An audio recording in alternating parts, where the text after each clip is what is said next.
Whether your beer is in a bottle, can, or glass, kick back and relax. It's better on draft.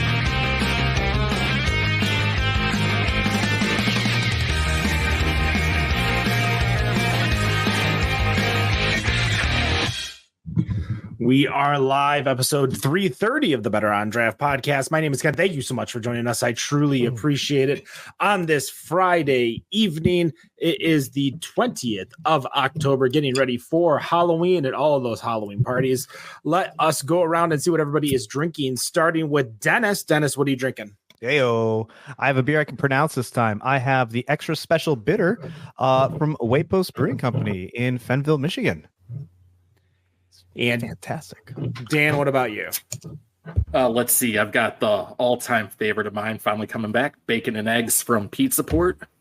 And then just to complement the double fisting, I've got a crawler that's a third full because the keg blew. Sebastian's Porter out of Oro Brewing. Sometimes those short fills are the best because you get usually get it for free. I got it for $1. Yeah, deep discount. You know. Yep. Wendy, what are you drinking? I have a Wax Wings. I'm a King Bee. And on deck, I have an Odd Side Peach Smash, which is a strong ale aged in whiskey barrels with flavored with peaches. So I'm really excited to try that one. For me, I am doing the double fisting, the double amber ales from Bell's Brewery. Delicious beer. And excited to drink it. This is going to be one of the last episodes for a little bit, as we've got a long list of guests that we're going to be bringing in over the next couple months. Excited to have a lot of people on. So we are going to be just doing a solo show, chatting with each other, seeing what we want to talk about within the craft beer industry. And I know Wendy wanted to ask us some questions about ourselves within craft beer. So Wendy, take it away. Well, I was doing some research online this week, and I was looking at a couple of different online beer groups, and I was just interested in what your guys' opinions are of the online groups now. I know we've all been, I think I've actually met a couple of you through the beer groups before I even knew what the show was. So I'm just wondering, what are your opinions on how the dynamic has changed over the year? Do you think they're still as effective as they used to be? I think I'll start it off and say that I think social media has kind of the landscape has changed a lot. The generations, especially as we're getting younger, Facebook isn't as important to them. It isn't used as much. The prevalence of video, audio, photos, sending it back and forth, your TikTok, Instagram, Snapchat, like all those platforms, I think have blown up a lot more to where now the Facebook group doesn't really exist in the world that it used to. Like I can remember back in the days of 2015 DACB, and there would be 50, 60 posts a day, to the point where they would have to like get specific posts just for specific topics. Like, what are you drinking goes in just this one post, because we don't need 80 what are you drinking posts today. What did you buy today? Here, one specific post. What was released today? One specific post. So those were back in the older days of Facebook. And now I feel within craft beer itself, I think a lot of people are moving to alternative social medias like Discord, which we do have the Michigan Craft Beer Discord, which allows for more live chat, almost like a IRC. Yeah, like IRC, but I don't think too many people really used IRC that weren't within the technology industry. Oh, that's fair. I think it's definitely more like, forum-based websites. People are utilizing Discord because every Discord server out there is, basically its own forum where it's easy to also go to. You don't have to go to 84 different websites. You just go to your one Discord program. So I think Discord is going to be the one that's really taking over. But I think the world of craft beer, the CBYs have kind of died down. The craft beer Yeezuses, for those that are joining us now and don't remember us from episode 1. The craft beer Kanye's, the people that really got into it and really gatekept craft beer. I don't see that as often as I used to. But I'll throw it over to Dennis, because obviously, we've rolled in this circle for such a long time that you might see something different than we do.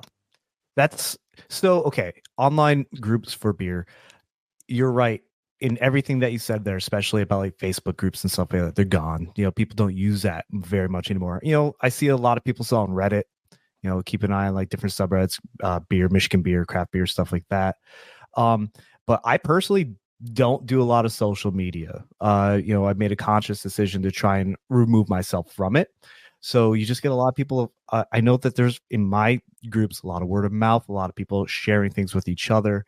But to your point, Discord, almost like something that you have to make a choice to go to, as opposed to just everyone's on here. Your mom, your grandma, your weirdest strange uncle is on here.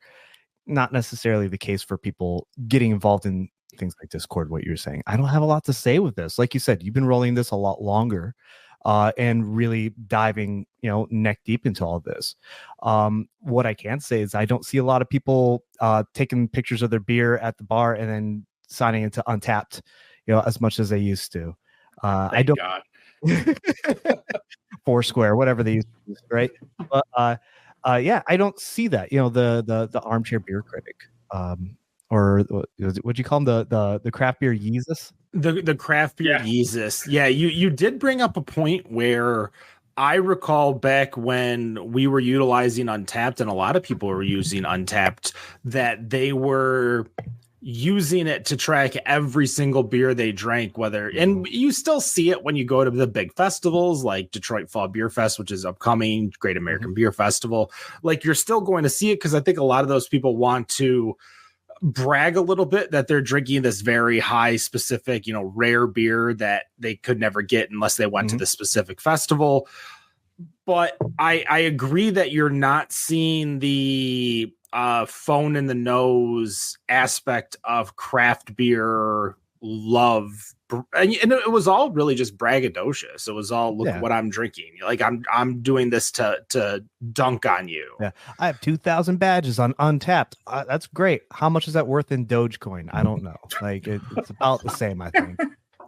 We'll also remember the days of, last year's batch was so much better, or last year's, this was much like, you had this Bourbon County, oh my God, they're sold to ABI, or you had this year's Bourbon County Rare. Whoa, that was much better when it was Bourbon County Coffee, and they used this. Like, these things really, they exist, and especially if you're in the circles that we are, like, you'll see it. But for the regular craft beer fan, I don't think you see that anymore. And I don't know if that's necessarily a social media thing. And I'm going to kind of ask Dan here, because Dan, you've got kids. Obviously, social media is a big worry, I would assume, for a parent. What do you see within social media? Like, do you see what I'm seeing, where it's not as toxic as it used to be, or have I blocked all the toxicity and protected myself? I have no idea, because I'm kind of like Dennis. Maybe it's a Gen Xer in me, but I stay off of social media. The only craft beer community or group I've joined is our own Discord server. In the entire time we've been here doing this, so I can't tell you. As far as the kids go, they're all on TikTok. I don't know what they're doing over there, because TikTok annoys me too. If I didn't sometimes do things for us, I wouldn't be on it. So I'm probably the worst person to ask. I do know in social media there's a lot of toxicity, but for different reasons. But I can't tell you the last time I saw something, excuse me, outside of our 1-star reviews, beer-wise, that's come up. You mentioned toxicity too. So it was just the other day, I was on the beer subreddit, right? And someone posted a picture of the new Oberon, what was that Oberon from the new variant that they have? Eclipse. Yeah, they posted like, best beer I've ever had, and so the first comment was like, oh, you should be trying better beers then. I was like, yo, okay, first of all, like, you don't know what they've tried or what they like, what they don't like. Let people like what they like. I feel that way anyways. They should always just like what you like, and quit listening to all those other assholes. Yeah. I disagree though about the Untappd thing, because it probably was a few months ago that I remember this happening, but we were at a brewery in Kalamazoo, and we met people. They sat down at our community table and we started chatting, and he's like, "Oh, you're on Untappd." And he looks me up on Untappd, and I forget constantly to check in on Untappd. Like, I could have far exceeded what he had already checked into, but I forget because it's not that important to me. Like, I do it so I can remember what beers I've tried, and because I like the badges. Don't get me wrong, I think it's fun. Yeah. But he stopped talking to me because I didn't have enough beers checked in. And I mean, I'm not low on the list at all. He swiped left on you on Untappd? He stopped talking to my whole group because we weren't high enough in the Untappd badges. Apparently, we didn't know enough about beer to have a conversation with him. He didn't realize he was talking like a final boss of beer. Oh, oh! That guy thought he was the final boss of beer. Yeah. So, I mean, I do still check stuff in. I have friends that check him in. Obviously, I take pictures so that we can post stuff for the show, and I post stuff all over. But I spend more time on TikTok than I do on the other medias anyways. I definitely agree those people are out there. Now I'm thinking back, I don't remember if I shared pictures or if I just sent them to Ken. At GABF, there were people with so many pieces of paper, like it looked like a damn book of everything they needed to go around and try, and we're like checking it off. I don't even know how that was fun because they're like flipping through their Bible. And I was standing by a guy. He's like, "All right, I'm going to Wren House next for this specific beer." And I already knew they didn't have it, so I was kind of laughing. But you have a lot of people just doing like, what are you doing? You're taking it too seriously. I think these people that do this forget it's supposed to be fun. Not this like serious, like, oh, I'm better than you, I'm gatekeeping. It's just it's kind of ridiculous. There's a right way to do it and a wrong way to do it. I think, for me, when I went to look at GABF and I'm looking at the beer list, obviously I'm looking at some of the things that I would like to try, and I'm making mental notes, or I'm writing it down in my own notes app, like, hey, I want to make sure I go try this. But in the same token, when Pliny the Younger went on tap, like I was nowhere near Russian River. I wasn't going to mess with it. When Utopia got tapped at GABF, I didn't even bother looking into it until you literally said, hey, you could get in here pretty fast and get the beer. So I went and tried it. It was the same with Bigfoot when I had Bigfoot at Sierra Nevada. Like you can do it and not be, and I feel like I'm even gatekeeping by saying it this way, but you could do it without being like that guy that was talking to Wendy. You don't have to, God forbid he looked at how many beers we had on Untappd. Like if we would check in all of our kill shots every single time. Didn't we get blocked by Heineken at one point because I had Newcastle on the show every week? And they just got fed up of being tagged by us. It was something like that. Yeah, there's a lot of like social media pettiness that might get through, but I still think Untappd has its place. But what did you call it? Like armchair quarterback or armchair beer reviewer, beer critics, right? Yeah, armchair beer critics. I like that. Most people don't understand beer flavor profiles and understand why a beer would be like this. And also for me as a personal issue, I hate quarter star beer reviews. I do not understand how someone can give something like a 3.75 or if you look at some of beer reviews, like some people will give it like a 3.91. And I'm like, where did you come up with that number? And they're rating like now like quarter star or eighth stars on different areas of the beer. And I'm like, I just, I have never gotten that deep into the beer love. I don't know if you guys have, but I just could never take it that serious. Is that beer love though?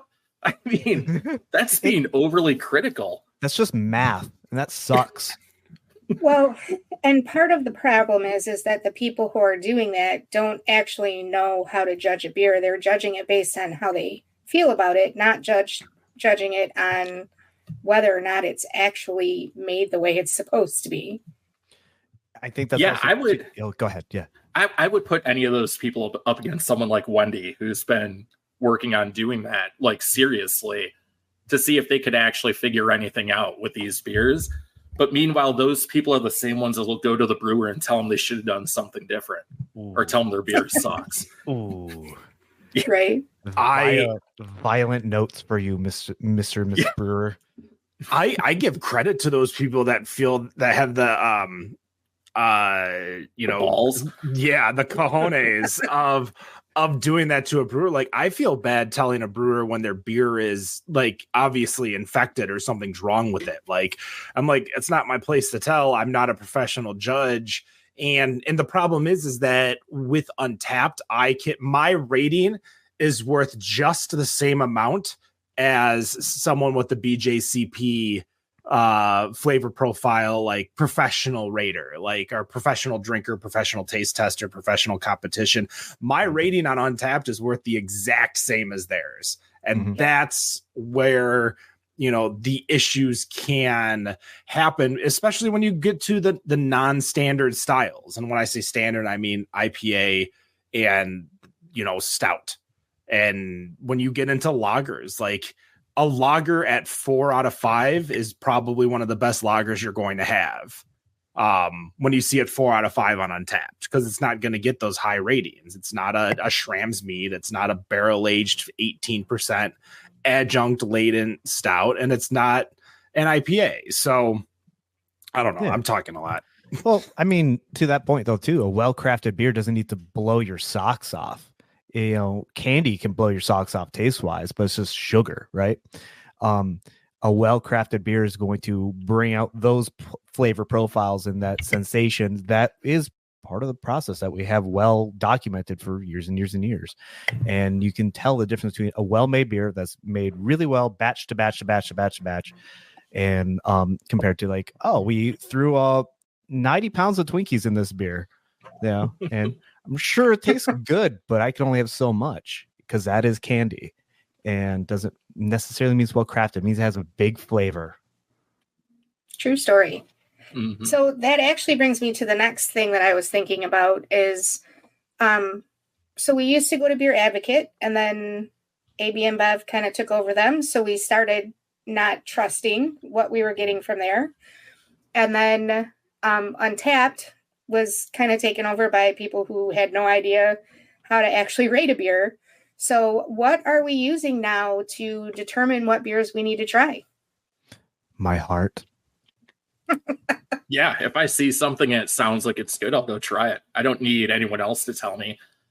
People will tell me IPAs are good all day or sours are good all day. It doesn't mean I'm going to go try it. It's really personal preference, I think. What about you, Ken? Oh, go ahead. Sorry. Don't worry about me, Ken. I would just say that I just look at the list, match up the style, and pick the beer. I don't think I know of the last time that I've looked at a beer or looked at a rating and said, "Oh, I have to go try that." Like, I don't have any breweries that I'm never gonna not drink, and I don't have any beers I'm never gonna not drink. Like, I'll just look for what looks good and go. Like, it could be the worst tasting beer ever or the worst rated beer ever, and I wouldn't trust the rating in the first place. But yeah, I can't think of any reason why I would look at ratings or nothing. Even like remember how they used to do the Beer Advocate ratings right under the beers on the shelves? Mm-hmm. Like, that wouldn't even faze me. I would just be like, I've seen that for Untappd too at stores. So like a stock market ticker, kind of up and down. Yeah, I think they just do it like a moment at a time, and they'll print out saying, "Hey, this beer's got like a 96 on Beer Advocate," and it'll always have a 96 according to that. Yeah, that sticker. It dropped down into the 70s, but hey, it's got a 96 at the store. Nice. Well, it's still going to be sitting there 6 months later, so it doesn't matter if it's changed. But I had a 96 6 months ago. If you're overthinking what beer you're going to be ordering, you've probably already lost the battle and aren't having fun. I agree with that. I think the only time I've ever overthought is if I'm trying to like factor in maybe what my last beer of the night is. And I'm like factoring in, all right, what's the ABV? How much can I drink? What can I like? That's the only time I'll probably ever look into that even further is like making sure I'm safe while I'm drinking and making sure it's a style that I like. Like I'm not going to drink an IPA just to have a beer. No. No. If there's no beers that I want in there, then I'm not going to bother drinking it. Like when I go to, we talked about it on the show, and then I went to the Lions game right after, and the craft beer tent that we went to over by the gate, I think it's like gate D. It's mostly IPAs, and I'm like, this isn't for me. Like I'd rather just drink a Miller Lite and enjoy my beer as opposed to slamming something that I'm not going to enjoy. So I found that I will use Untappd to see what the style of beer is if it's not listed, and I will see if other friends, people that I know have tried it, to see what they say. Usually people that I trust their opinion. But I also will use it if there is not listed on the can what type of hops it is, because I do like IPAs, but I do not like Simcoe hops. They literally make me want to rip my tongue out. Oh, wow. So if there are Simcoe hops in there, I tend to steer away from tasting it. So there's a lot of times when I've had to look it up to see, because it's not on the can, it's not listed. Especially if I'm at a craft beer bar and not the brewery, I can't find out if they have it. So I'll look it up and see if they have it listed. And Untappd, a lot of times they do. I think Untappd is a great spot to have all that data collection.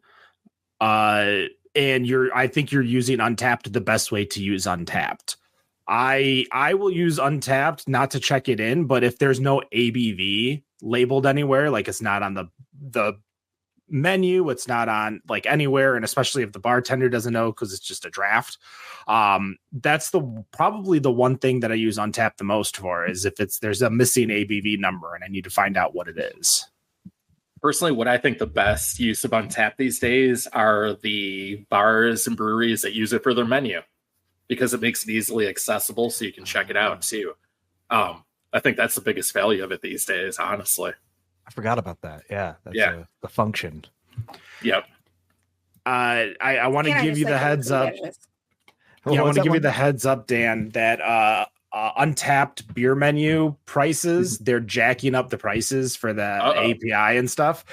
So expect a lot of less breweries to start using that. I would foresee either if Arrived builds something great, or beermenus.com, I think is the website. But yeah, I foresee a lot of people taking Untappd and no longer using it. Also, have you guys been on Untappd lately? Because when we did our kill shots last week, I think I got like 8 pieces of email from checking in those 8 beers that we had on the show last week. Oh boy. I have not. No. Wait, did you check them in too?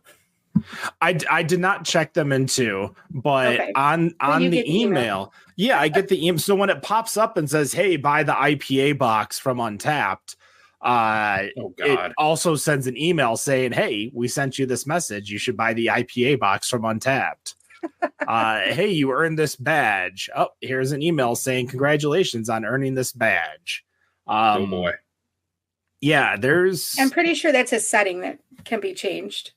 Probably because I don't get those from my personal one, but I do get notifications on my phone when stuff gets checked in on the Better on Draft one. I will definitely be looking into the settings now that you mentioned that it's probably a settings thing. Like it is the worst thing in the like. That's how I know when we check in our stuff, is because I'll see all those emails and be like, "Oh, here come the emails flooding through." Yeah. It said I could have cookies, so I asked, sure, I'll have some cookies. So we'll move on from the Untappd thing. I think we've kind of... We knocked it out. That word just went out of my head. We knocked that one out. We tapped it. So one of the other things that I found was a post from a few years ago that somebody had started spreading, asking people to post 10 beers that changed their lives.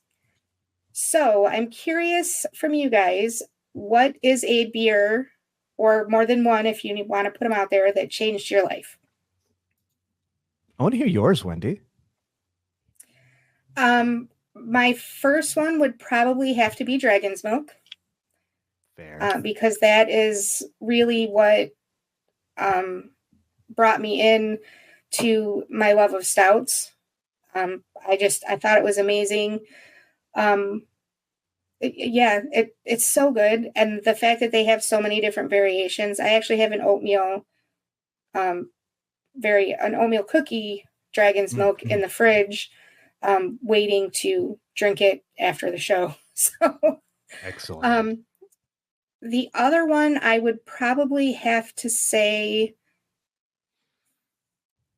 would be, it would have to be Final Absolution, because that's what introduced me to the Belgian beers, and that quickly overtook my love of stouts. Mm-hmm. So I think those two would be my strongest. I'm trying to think of which New England IPA it was that made me decide I liked New England IPAs. I can't think of the name, but I remember I was at Mystic Brewing in Chelsea, Massachusetts, just outside of Boston. And they had a New England that I just sampled, and I ended up drinking a full glass, and I fell in love with it. It was so good. And I couldn't understand why I liked that, but I didn't like all these other IPAs. Mm-hmm. So I started asking questions, and they brought out this recipe book. Mm-hmm. And it started my hop journey, I guess I would call it. Yeah. And it completely changed the way I look at hops and different styles of beer. Yeah, new So opportunities. those are my three. Ken's shaking his head at me. I told you, it's been a long week, man. So what about you, Dennis? Widowmaker from QAnon Brewing Company was changed my life. That's what really got me to craft beer in the first place. Besides, I think my first episode here, I talked about Leinenkugels being really what got me in, which is true. But Widowmaker, that was such a good beer, such a good caramel flavor to me. And every time I grew up in the Upper Peninsula of Michigan, right, and that's where I'm from, and I remember being able to go to KBC, visiting my friends at Michigan Tech and Houghton, and going to the brewery there, and you can get a pint of beer for $2.50. And that was like, all right, I can afford that. I can afford two of those. Yeah, let's go. And it really transformed how I looked at what you can buy from a bar, what you can get. It doesn't all have to be just Labatt's or Coors or something along those lines. So I really, that one still, if I see it on tap somewhere, I'm buying it. Yeah, no, I'll take that. I need it. Thank you. I never see it anymore. So I really want to get it. So that beer really transformed how I look at the whole brewing industry in general. So that's my answer, and I'm sticking to it. Dan, what about you? So as far as stouts go, like you said, Dragon's Milk did it for me. The first one I had was back in 2008, and it like kind of shocked me how good it was. Mm-hmm. Pretty impressive beer. That kind of set me down the bad path of drinking insane stouts as far as that goes. God, can I say King Cobra as far as beer goes? Because that's not really, but no, but the other one is Spell's Amber. When Ken bought me one, we were at, I think it was Luna. I would drink pretty much either King Cobra or Newcastle, basically, back in those days. And Ken bought me a Bell's Amber, and it kind of, I think it's really started us down the path as far as this goes, at least for me. So those are the really two that stick out for me. I can't think of anything else. Those would be the big two. I can't think of a third myself. Ken? First of all, Killian's will always be the beer that got me into realizing there were beers other than lagers. Bell's Amber, which I think kind of ties into that as well. follow that up, I would definitely say Leffe Brune from the Leffe Brewery out of Belgium. We had it at a bar house, like a pour house in Toronto, and it was such a good beer, amazing on draft, and it was just a beer that I fell in love with. That it's always continued for me. I think that's really what assisted my love for browns, and then my love for alts was Old 22 from Arbor Brewing Company. So I would use all of those are probably the beers that definitely directed me into the love of the different styles of beer, different kinds of beer that I like. And more recently, I would say B43 from Old Nation, which is their Brute New England IPA. I know it's a New England IPA. Yes. But it is a low carb, which was good for me when I was doing keto. Bingo square. And it was also low calorie compared to other beers because of its ABV versus calories. I would love drinking that, and it's a little bitter for me still. You still get that champagne yeast, like that brute flavor profile, but I'm excited because they're making a flavored one that they're releasing next week, I think, in distro. So I'll be excited to try that. Yeah, well, your hate of IPAs is done now. You're not allowed to say that anymore. I mean, I could. I feel like do I need 100% score to not like IPAs? Like I can't. I think so. You can't hate on them, and they're like, "Oh, but I'm gonna go drink this one." It's like, okay, you get to pick one or the other. Is it really it's an IPA almost like in name only? Still an IPA. It's like when it's like a mango strawberry Kolsch, and you tell Matt Bush that it's a Kolsch, and he's like, that's not a Kolsch. That's a fruit beer. It's a fruit beer at that point. Yeah. No, it's still an IPA. Just go drink a champagne. Or a white stout. Champagne. Or a white stout, yes. White stout, yes. It's a coffee ale. Let it go. Dragon's Milk White Stout. I haven't had that forever. It's delicious, but it's not. I buy them just to make sure they're not in the market anymore. Throw them in the garbage. You just remind me. Sorry, you just remind me of another beer like that. Not necessarily changed my life, but it blew my mind when I first had it. I didn't know beers could taste like it, and it might sound a little basic, but Orval, right? When I first had when I first had Orval, I was like, I was not aware this was a thing, and this is incredible. And when I had it, it was paired with walnuts because that's what it's supposed to be paired with, from what I understand. And it really transformed it for me. I loved it. That was such a good. I haven't had it in a while. Yeah. Yeah.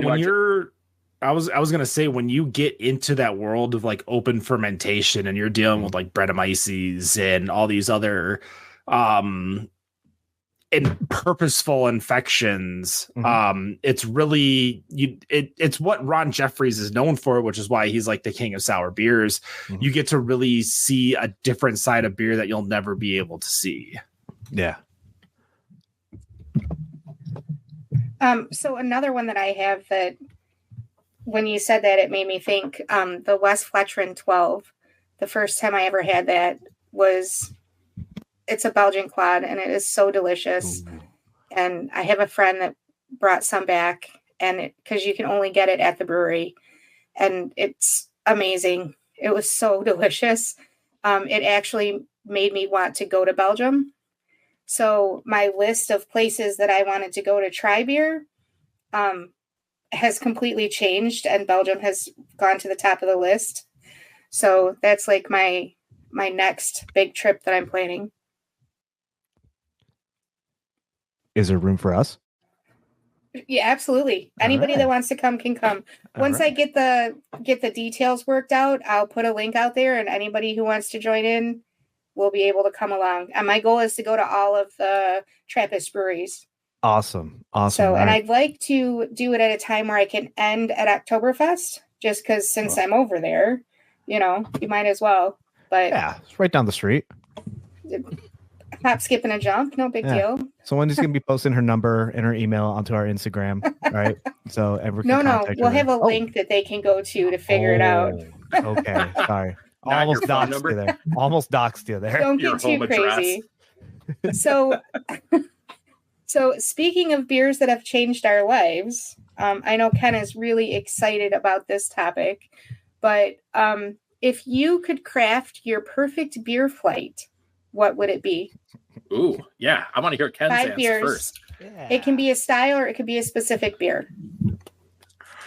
It would be Bell's Amber 5 times poured into a pint glass. Oh, okay. Unusual. I like it. I like it. There you go. There you go.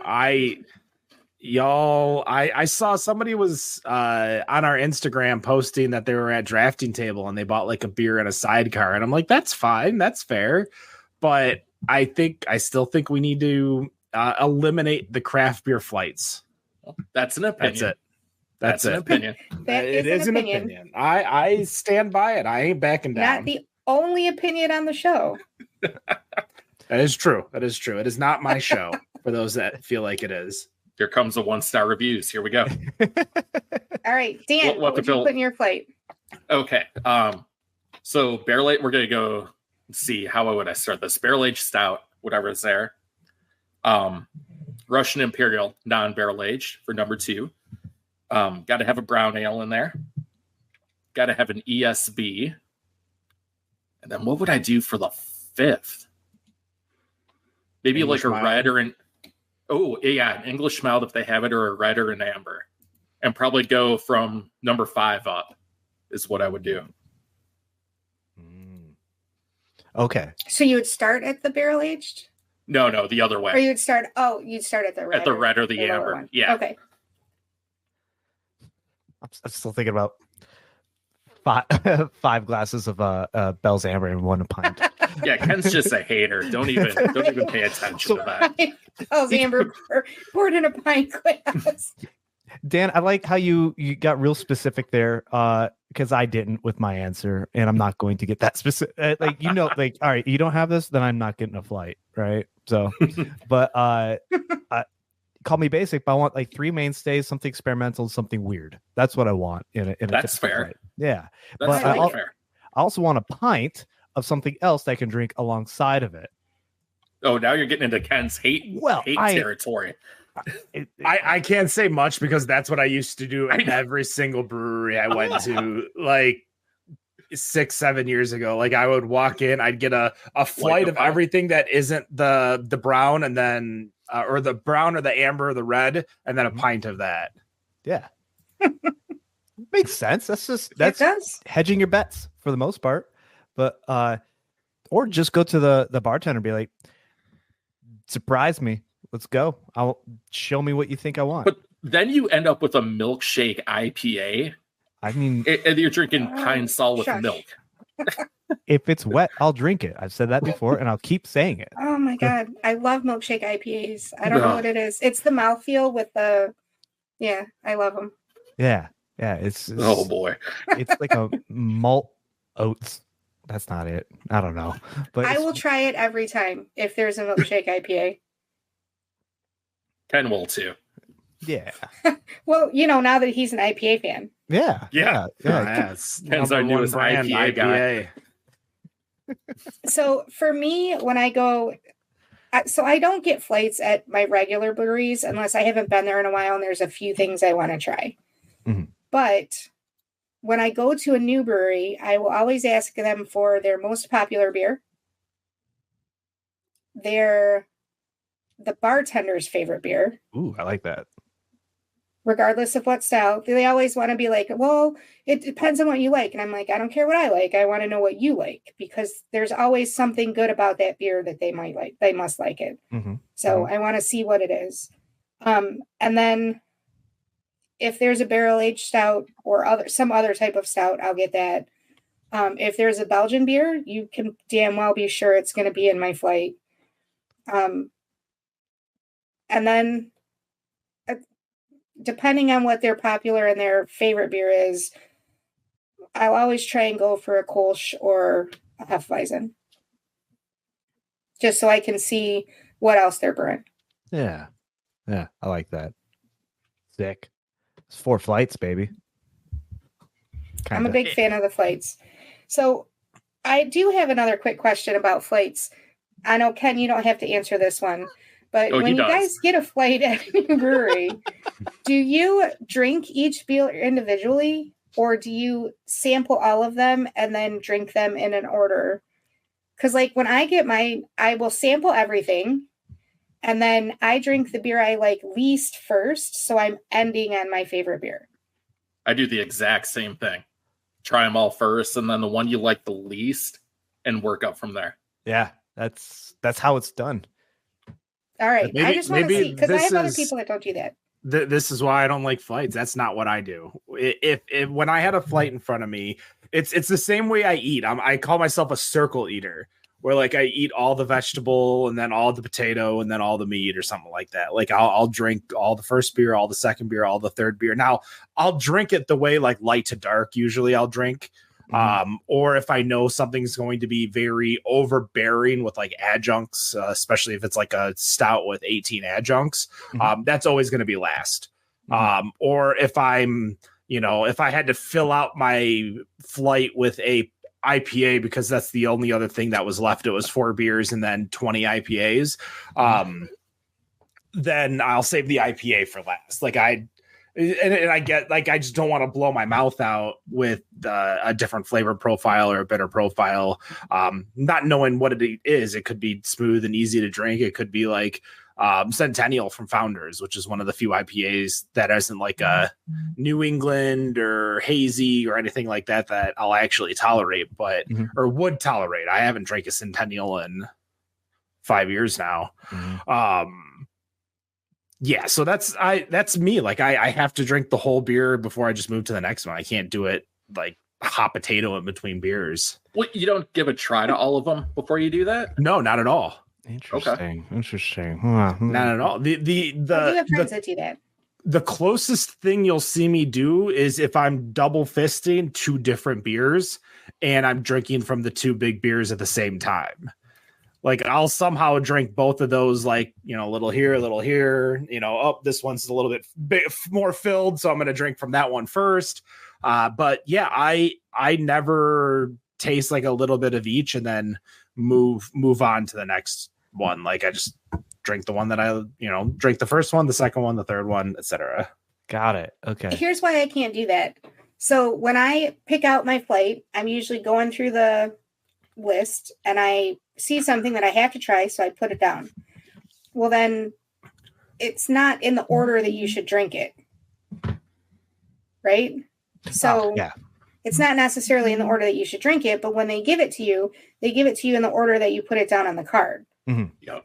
So I could go back and forth, but the OCD in me is like, no, you have to do it in this particular order. By drinking it in the order of how much I liked it, it negates you have to drink it left to right or right to left. Does that make sense? Why do you have to drink the one you want first or last, or like why can't the one you really, really want just be the third one you drink? Because then you're ending on that one that you really liked. Yeah, ending on a happy note. You're ending on a happy note. You're ending on, man, I loved that beer. Ken's like, why wasn't all 5 of them the one that you wanted then? Well, No. And it's my way of not getting a sample for every beer in the place. I like to just pour me my 5 beers. And I feel like everyone here is kind of a creature of habit when it comes to trying different things then, right? What are some bad habits that you have though when it comes to trying beers or going to breweries or something along those lines? I think our fans would tell me not getting flights. Yeah, probably. I think that's your biggest bad habit there. Probably true. Not trying things other than the alt beer.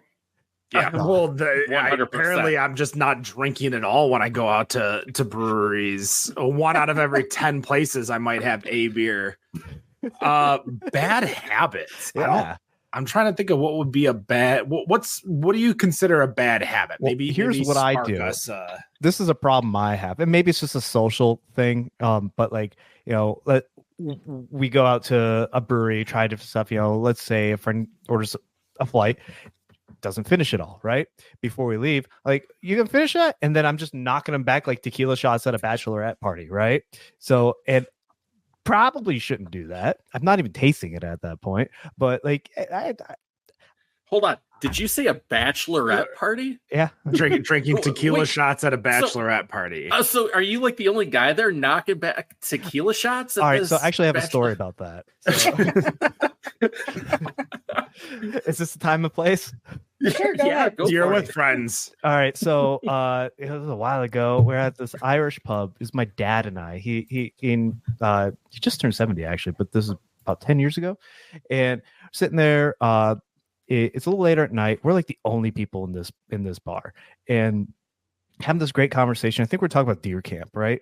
And then we see all these girls come in. They're all woohoo! Like, there's no one here except him, my dad, and me.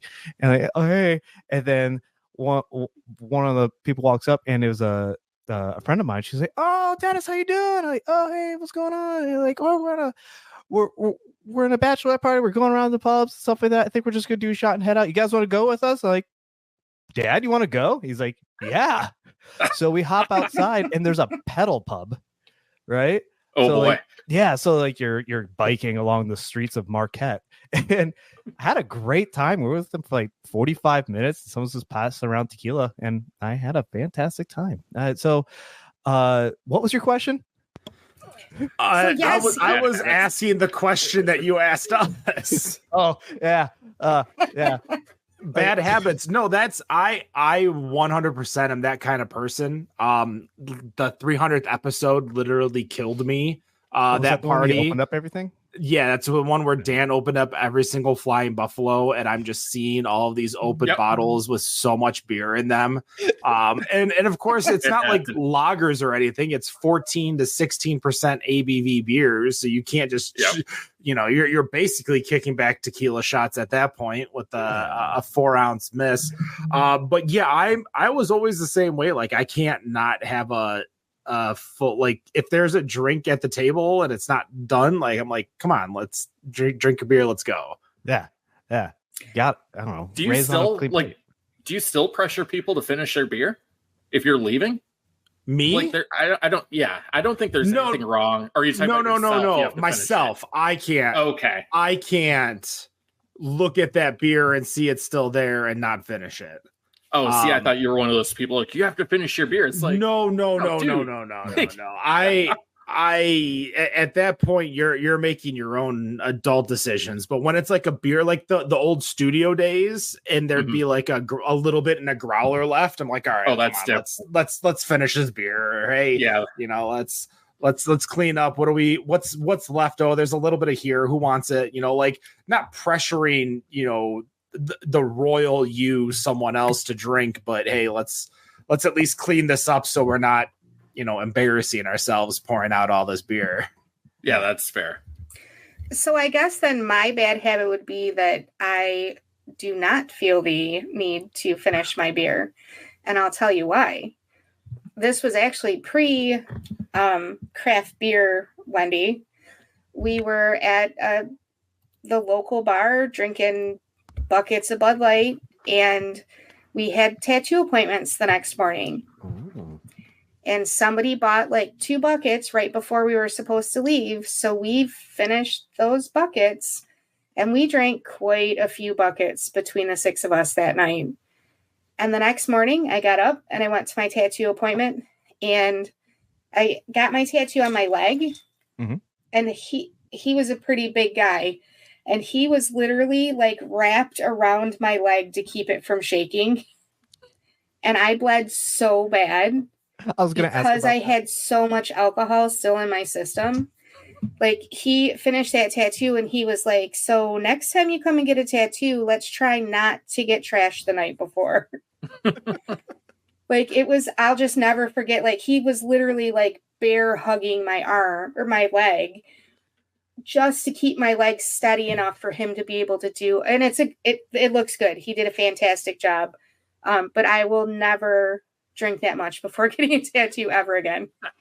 And I also learned my lesson that if there is beer left on the table, it is okay to walk away from it if you need to. Yeah, That's not a bad habit. No. Yeah, it's a habit that I need to form for sure. I'm also one of those people where when someone's like, "Oh, I'm gonna have one more," who wants to have one with me? Like, I have the tendency to be like, "All right, I'll have one." Like, not if I'm like overindulging, but like, all right, I guess I can have one more. Like, what's one more beer? Or somebody buys a bucket and there's like an extra beer left or something like that. You're like, "Hey, Ken, do you want it?" I'm like, I guess so. Like, I definitely bend to peer pressure when it comes to beer a lot more. You'd be surprised a lot of people actually do, because my bad habit is convincing people to have one more. Episode 300's episode 300 party is a perfect example of that. We were doing the same thing with the group next to us, the wedding party that was setting up for the wedding, because we had all this open beer. We're like, come on, guys, drink this free beer. Yeah. And, you know, I don't think you're that bad. You don't really pressure people, Ken, because I think back to when we were in Austin and I left a beer that was like 2/3 full when we were at that Indian food / bottle shop / craft beer bar. Yeah. And I'm like, no, I'm done. Find the name for us. What's that? Did you ever find that name of that place for us? It's called Whip In. Yeah, Whip In.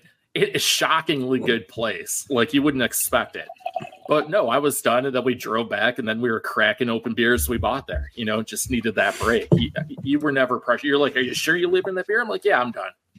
Like, let's go grab cans and go.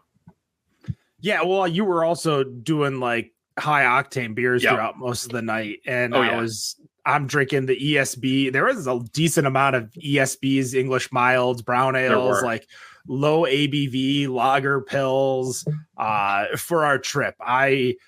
I am one of those, when Dan talks about how he now looks at beer menus, like when I plan a brewery tour, I do a lot of research. I join these Facebook groups. Like, I've joined the Texas Let's Talk beer group like 3 times for the last 3 times I've been to Texas. Like, hey, I'm going to these 2 sites. These are the styles that I like. And what's great is that at least that group, they don't like, oh, you don't like IPAs. They're like, all right, so this is your flavor profile. You want to go here, here, here, here, and here.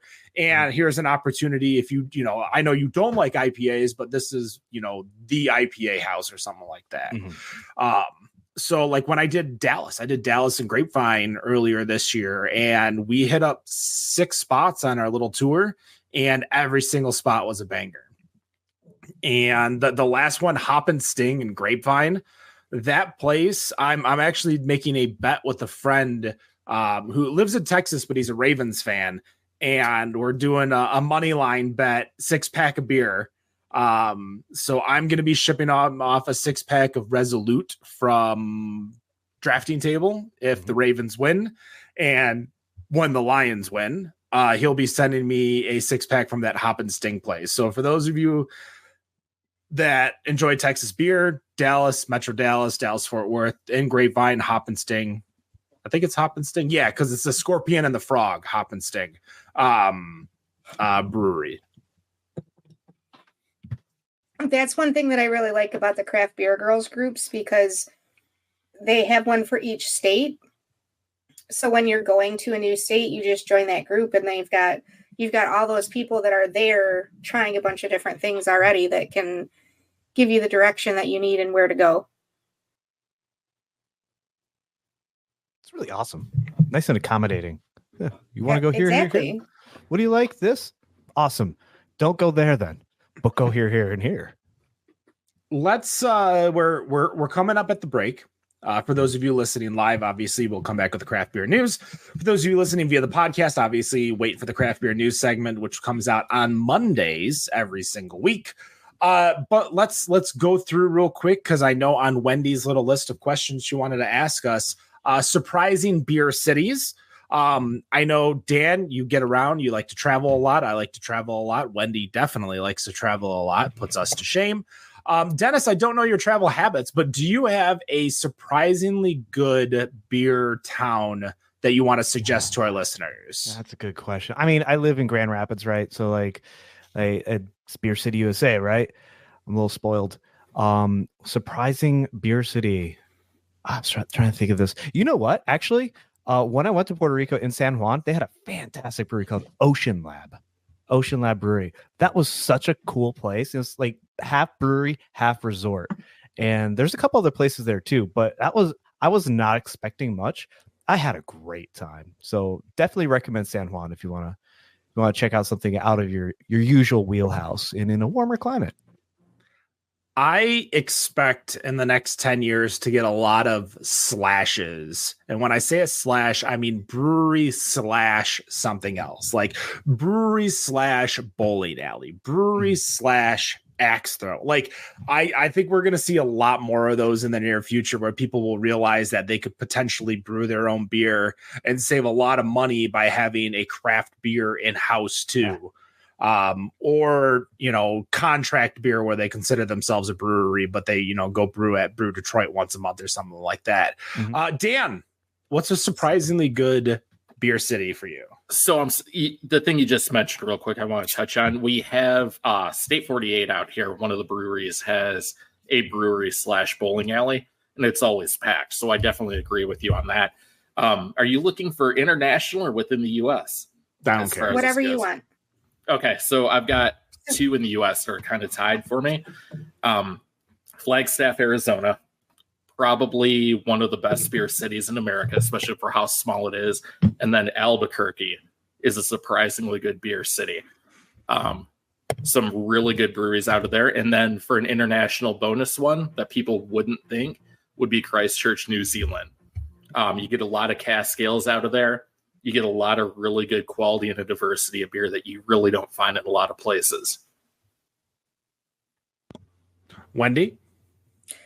So I think I've actually talked about this on the show before, but I was really surprised with Atlanta's beer scene. They are putting out some really good beers. Every brewery that I went to there was really good. Some of them I really wanted. I actually liked it so much I went back for a second visit so that I could hit more breweries that I couldn't get to. Like they had that many breweries, and Atlanta's weird the way that it's set up. So a lot of the breweries were outside the perimeter, so you were going to actually different cities, but it was so good. Like there were so many different breweries that whenever I see them, it makes my mouth water just by seeing a post or something about that brewery. So, and I will point out too that I think Pontoon Brewery is having some problems. So I think they have a GoFundMe account right now that we should check that out if we can. Now, I had one suggestion, and by the looks of it, it looks like they might have gotten hit pretty hard within the world of COVID and everything like that. But I was going to say Spartanburg, South Carolina. And it is one of the few random cities that I've been to through my last job where I was like, oh, it's the same drive time to Asheville, same drive time to Charlotte, but I'm going to stay within the town. And I spent one day I went to Yeehaw. I went to a brewery that had a lunchbox for a flight because I was drinking flights at that time. I can only imagine the amount of people that closed up the lunchbox and started carrying it incorrectly and spilling a bunch of beer. But yeah, Spartanburg had a great beer brewery scene, had a great beer scene. And the other one I think a lot of people do know about, as much as Asheville is big, the Charlotte area is so good when it comes to craft beer. In the Noda area, you got craft beer bars like Salud over there. So that's where I would suggest. So that's in the more southeast, East Coast area. But that is going to do it for the Better on Draft podcast, episode 330. Listening live, stay tuned. We will be back at 8:25. Those of you who are listening via the podcast, join us for Monday for our craft beer news segment, which is going to be released on the podcast portion. Of course, follow us Better on Draft on all of our social medias. That's TikTok, Facebook, Instagram, Threads, Untappd, Kick, YouTube, Twitch, Twitter, or X now. And no matter what you think of your beer, we think it's Better on Draft.